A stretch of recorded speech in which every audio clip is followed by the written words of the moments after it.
Voilà, donc bonjour, bonsoir Marie. Donc Bonsoir. ce soir, je commence une petite série d'interviews, de vidéos avec ceux et celles que je vais appeler les thérapeutes du cœur.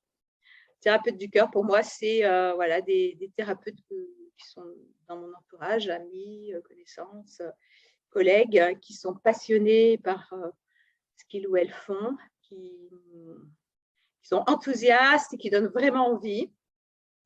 Voilà, donc je commence ce soir avec Marie, je vais laisser se présenter. Voilà, et Marie, donc on travaille en partie dans le même cabinet. Voilà. Donc, bonsoir Christine. Donc, moi, effectivement, c'est Marie Golbery. Je suis donc psychomotricienne. Et donc, je travaille effectivement à mi-temps au cabinet Le Colibri depuis plusieurs années. Et donc, moi, j'ai la particularité de travailler plus spécifiquement avec les enfants donc, qui sont dans le trouble du spectre de l'autisme ou qui ont des difficultés dans les interactions sociales et dans la gestion de leurs émotions. Voilà, c'est un petit peu ma spécialité au sein du cabinet. Ok. Et alors, est-ce que tu peux nous expliquer peut-être ce qui t'a amené à passer de la psychomotricité peut-être un peu plus classique ou un peu plus tout venant et à te spécialiser dans les troubles du spectre autistique?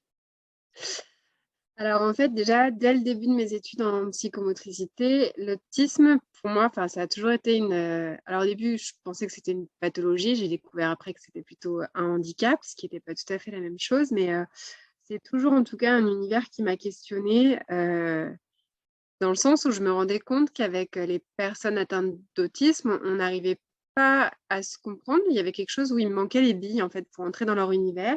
Et du coup, j'avais l'impression qu'il leur manquait aussi des billes pour entrer dans notre univers. Donc, dès la fac, en fait, j'ai commencé un peu à me questionner sur ça. Donc, j'ai fait mes études de fin d'année sur un mémoire dans l'autisme, en fait. Et du coup, à la sortie de mes études, je suis allée directement dans l'autisme et je me suis spécialisée de ce côté-là.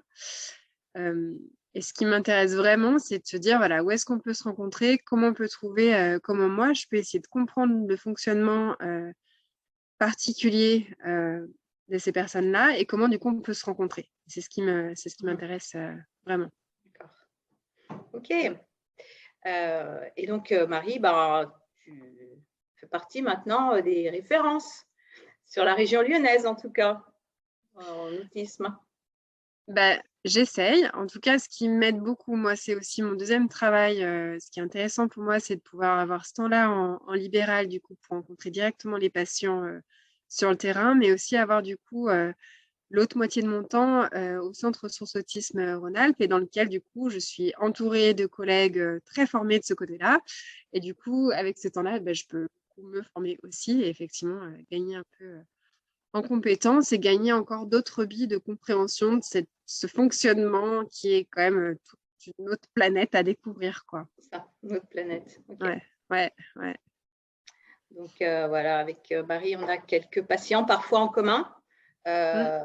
Sous ma casquette d'orthophoniste, parfois j'ai des patients en commun avec Marie ou avec les autres collègues du cabinet.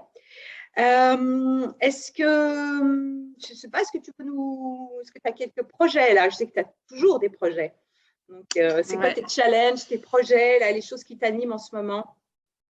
Alors, ce qui m'anime pas mal, il y a deux choses. C'est que, il y a déjà la prise en charge individuelle avec les patients, mais ça, c'est ma pratique, on va dire. Mais là où je creuse un peu, c'est notamment, ce qui me fait vibrer en ce moment, c'est pas mal la formation, du coup, parce que je me rends compte que beaucoup de mes collègues, soit paramédicaux ou soit même mes collègues psychomotriciens, ils nous manquent justement à quelques billes pour comprendre le TSA.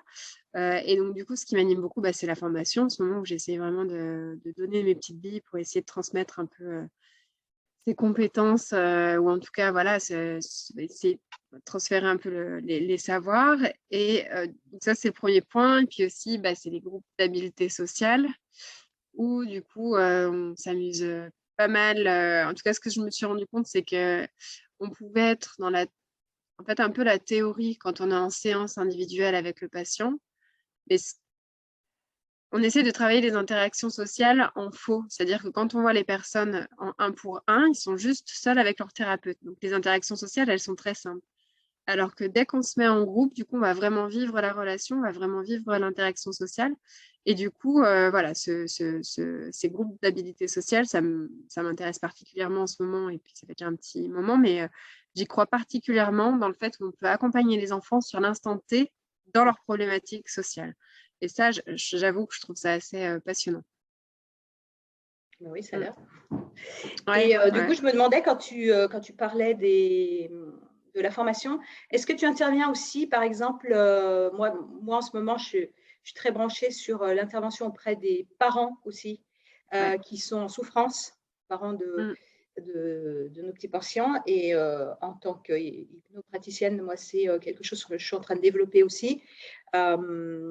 Ces parents qui ont besoin aussi de souffler, d'échanger, de lâcher un peu des fois, voilà. Est-ce que c'est quelque chose que tu fais aussi, d'être Alors là, en lien avec les parents comme ça? Oui, alors du coup au CRA, au Centre Ressources Autisme, on a du coup des groupes de parents. Ça s'appelle du coup les ateliers des aidants, où du coup j'ai la chance de pouvoir intervenir 2 fois par an pour soit les groupes parents enfants ou soit les groupes parents adultes. Et donc du coup, en fait, ce qu'on propose, c'est d'emmener un petit peu de théorie sur la pratique. C'est-à-dire que pour le coup, là, les parents, ils ont la pratique, puisqu'ils ont leurs enfants, ils les connaissent très très bien, ils se sont déjà beaucoup adaptés. Mais du coup, moi, je vais pouvoir leur apporter quelques billes supplémentaires au niveau de la théorie, pour se dire, bah, je sais que mon enfant fonctionne comme ça, je me suis adaptée comme ça, mais du coup, bah, pourquoi j'ai dû m'adapter comme ça, et leur apporter un peu la théorie. Et souvent, ça leur fait plutôt du bien, parce que du coup, ils se disent, bon, bah alors ok, finalement, je me suis quand même déjà pas mal suradaptée, j'ai mis en place plein de choses, mais aussi comprendre du coup le pourquoi du comment. Et puis voilà, ces groupes, c'est aussi et surtout des moments d'échange entre les parents. Et puis en fait, moi, j'apprends autant que je leur apprends. Je crois que c'est vraiment un échange du coup dans ces temps-là, et c'est pour ça que j'adore aussi ces moments-là. Bien, d'accord. Très bien. Mais écoute, je te remercie pour Bah, merci à cette toi, Christine, présentation. pour cette. Je ne sais pas si tu voulais rajouter quelque chose. Et puis, C'est une bonne idée de pouvoir échanger comme ça sur nos métiers. Très bonne idée. bah ouais, je vais faire quelques petites vidéos comme ça avec les collègues, amis, copains, thérapeutes du coin. Ouais. Et puis, bah voilà, bah, si vous voulez en savoir plus, vous pouvez trouver nos coordonnées sur le site du cabinet Colibri à Chaponneau, dans le Rhône, où Marie travaille à temps partiel. Temps partiel, ouais. Et moi aussi en tant qu'orthophoniste et à temps partiel en tant qu'hypnopraticienne. Voilà, voilà. Eh bien, écoute, Marie, je te souhaite une très belle soirée et je te remercie encore d'avoir fait cette première avec moi. C'est normal. Avec plaisir. À bientôt. À bientôt.